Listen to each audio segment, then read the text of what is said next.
एक बेहद ही खूबसूरत महिला ट्रेन की सीट पर बैठी रहती है और उसके आसपास बहुत सारे लोग खड़े रहते हैं। ट्रेन में भीड़ रहती है और उस महिला के सामने दो लड़कियां बैठी रहती है। और जो दो लड़कियां बैठी रहती है और उसके औरत के आसपास बहुत सारी भीड़ रहती है। भीड़ में से कुछ लोग उसको टच करने का प्रयास करते हैं, छूने का प्रयास करते हैं। कोई उसके बगल में जाके खड़ा हो जाता है सट के, कोई खिड़की से बाहर झांकने के बहाने उसे टच करता है। और दोनों लड़कियां रहती है, सोचती है कि क्या जमाना आ गया है, क्या जवान और क्या बूढ़े सब एक जैसे हो गए हैं। इसी बीच एक लड़का आता है भीड़ को चीरते हुए, जो कि काला पैंट और सफ़ेद शर्ट पहना रहता है।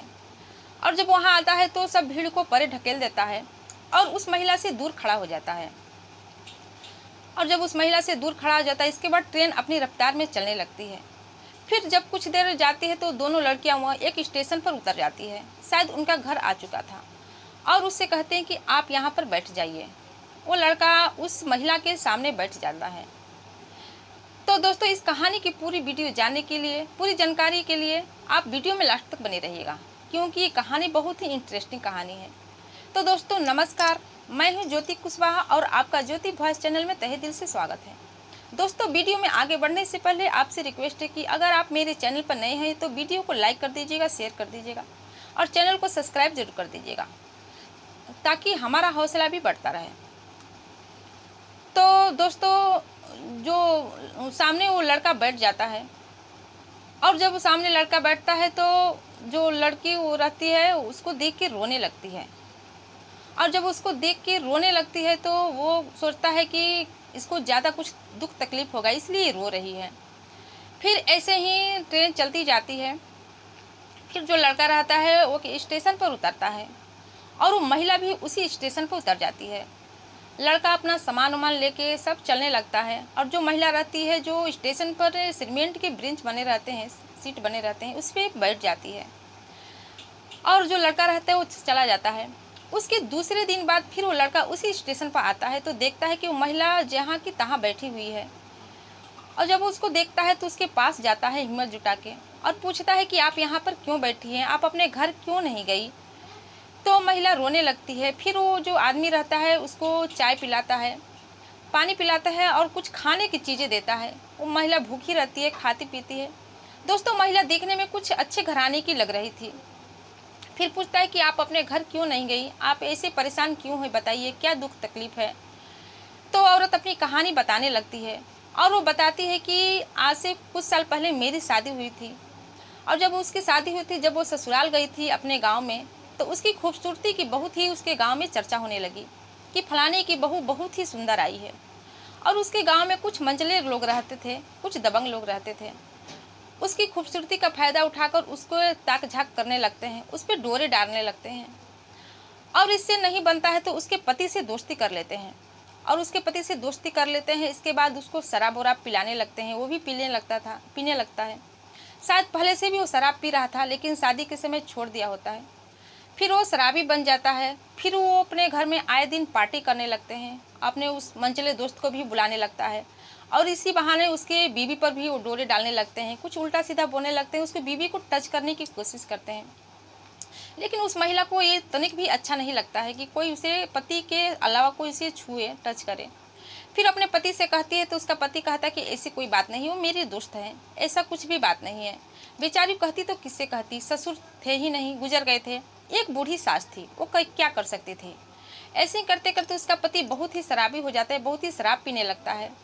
और जब शराब पीने लगता है तो अचानक उसका एक दिन मृत्यु हो जाती है। और जब मृत्यु हो जाती है तो बेचारी विधवा बनकर अकेले रहने लगती है। और जो मंचले लोग रहते हैं उस पर डोरे डालने लगते हैं, उससे कहते हैं कि भाभी कुछ भी चीज़ की कमी होगी तो मुझे बताइएगा, हम उस कमी को पूरा करेंगे।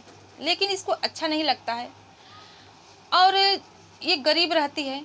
तो दोस्तों, जानते हैं कि गरीब की जो बीवी रहती है वो सबकी भाभी रहती है। फिर जो अपनी सास से कहती है, इसको गरीबी आने लगती है, खाने पीने की दिक्कत होने लगती है, घर में पैसे नहीं रहते हैं। अपनी सास से कहती है कि सासू माँ, मैं बाहर जाना चाहती हूँ, कुछ कमाना चाहती हूँ। उसकी सासू माँ कहती है कि कहाँ पर जाओगी तुम, अकेली विधवा औरत। कहती है कि मैं कहीं जाकर कुछ काम कर लूँगी, तभी तो हम लोग का पेट चलेगा, गुजारा होगा। फिर वो काम की तलाशने लगती है, कहीं दूर आती है तो एक बिल्डर के घर में उसको नौकरानी का काम मिल जाता है, झाड़ू पोछा करने का काम मिल जाता है। वहाँ पर वो झाड़ू पोछा करने लगती है। जो बिल्डर रहता है वो देखता है कि ये बेहद ही खूबसूरत है। एक दिन उसको ब्यूटी पार्लर ले जाता है, वहाँ पर उसका मेकअप कराता है, बाल सही करवाता है, उसको अच्छे कपड़े पहनने के लिए देता है, गहने देता है और कहता है कि आज के बाद तुम काम नहीं करोगी। और जब वो अच्छे कपड़े लत्ते पहनती है तो और भी सुंदर लगने लगती है। और वो कहता है कि आज के बाद तुम काम नहीं करोगी, तुम बस मेरा काम करना कि हफ्ते में 2-3 दिन मेरे साथ पार्टी में चलना और वहाँ पर जाना। तो वहाँ के लोग जब पूछेंगे कि तुम कौन हो तो तुम बता देना कि मैं इनकी बीवी हूँ। वो उसको अपने साथ ले जाने लगता पार्टी वोटी में, और पार्टी में ले जाता तो जब उसको कुछ भी कोई चीज़ का टेंडर नहीं मिलता तो उसको ले जाता था, तो उसकी खूबसूरती को देखकर उसको टेंडर मिल जाता और उसके बदले में उसको सौंप देता उस औरत को, यानी कि उसका अपना मोहरा बना लिया था। फिर वो जो औरत रहती है परेशान हो जाती है इससे। फिर एक दिन वो वहाँ से भागने की कोशिश करती है लेकिन पकड़ी जाती है। ऐसे ही करते करते कुछ दिन वहाँ गुजर जाता है। फिर एक दिन वो भाग जाती है और भागकर आकर पटना स्टेशन पर खड़ी हो जाती है।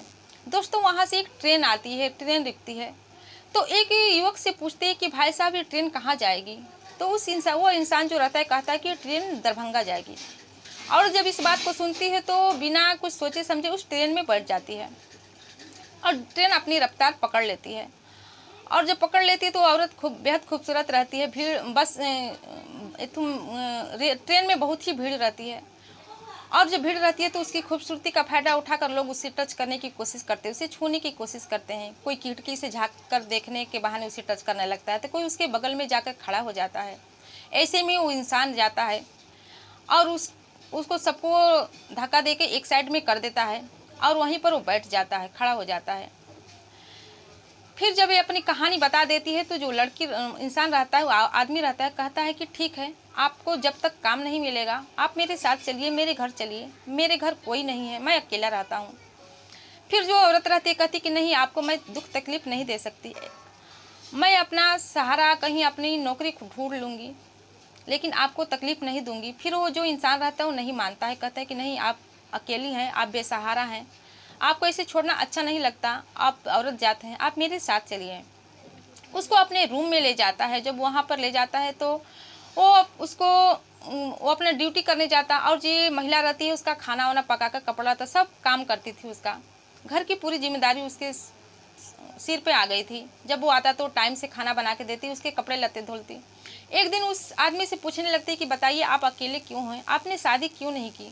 तो आदमी बताता है कि मैंने कुछ साल पहले शादी की थी, मेरी पत्नी को किसी दूसरे के साथ अफेयर हो गया और उसके साथ वो भाग गई, तब से मैं शादी नहीं की। इसके बाद कुछ दिन वहाँ पर दोस्तों बीत जाता है, कुछ दिन गुजर जाता है। तो जो वो आदमी रहता है उसको इससे औरत से, विधवा औरत से प्यार हो जाता है। और जब प्यार हो जाता है तो कहता है कि आपसे मैं शादी करना चाहता हूँ, कि आप तैयार हैं। तो जो महिला रहती है कहती है कि नहीं, मैं शादी नहीं कर सकती, घर में मेरी अकेली सासू माँ है, उनका सहारा कौन बनेगा, मैं आपसे शादी कर लूँ तो उसको कौन देखेगा। फिर जो आदमी रहता है कहता है कि मैं तुम्हारी सासू माँ को अपनी माँ बना लूँगा, मैं उसको अपने साथ ही रखूँगा, लेकिन आप मुझसे शादी कर लीजिए। जो महिला रहती है इस बात को सुनती है तो उसकी आंखों से आंसू बहने लगते हैं। कहती है कि कैसा इंसान है, सोचने लगती है कि कैसा इंसान है, ये मेरे सब अतीत के बारे में जानते हुए भी मुझसे शादी करने के लिए तैयार है। मेरे साथ क्या हुआ, उस लड़कों ने क्या किया। फिर जो बिल्डर है उस कहानी को भी जानते हुए मुझसे शादी करने के लिए तैयार है, कितना अच्छा इंसान है। और वो भी हामी भर देती है शादी करने के लिए, उससे गले लिपट जाती है। और जो लड़का रहता है वो भी तैयार हो जाता है और वो अपनी जो उसकी सासू माँ रहती है उसको भी अपने साथ बुला लेती है और दोस्तों दोनों शादी कर लेते हैं। इसी तरह जो इंसान रहता है एक विधवा औरत का सहारा बन जाता है, उसे सहारा देता है और उसके अतीत के बारे में सब कुछ जानते हुए भी उससे शादी कर लेता है, उसे अपना जीवन साथी बना लेता है। तो दोस्तों ऐसे ऐसे इंसान बहुत ही कम दुनिया में देखने को मिलते हैं जो कि एक दूसरे का पूरक बने, एक दूसरे का साथ दे और दोनों पति पत्नी हो जाते हैं। दोनों का जीवन बहुत ही खुशी से बीतने लगता है। तो दोस्तों आपकी ये कहानी कैसी लगी? अगर कहानी थोड़ी सी भी अच्छी लगी होगी तो वीडियो को लाइक कर दीजिएगा, शेयर कर दीजिएगा और चैनल को सब्सक्राइब जरूर कर दीजिएगा। फिर मिलते हैं दोस्तों अगले दिन नई कहानी के साथ। तब तक के लिए जय हिंद, जय भारत।